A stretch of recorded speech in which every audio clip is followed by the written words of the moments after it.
Hello दोस्तों,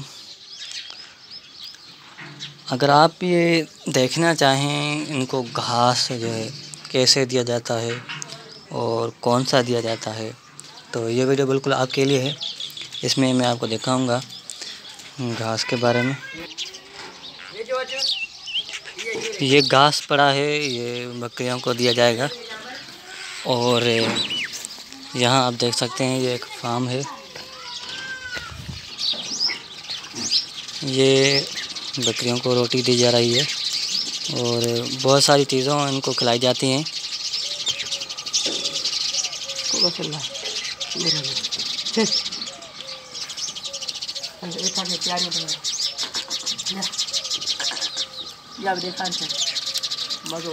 और ये छोटी बकरी है जिसको ये दूध पिला रहा है।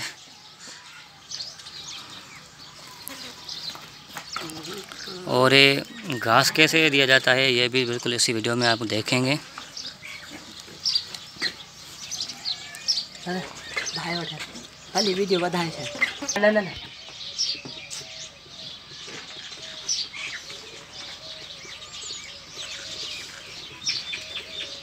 ये दूसरी बकरी है और बच्ची ये दूध पी रही है, आप देख रहे हैं बिल्कुल इसी वीडियो में। ये इनकी माँ नहीं है शायद।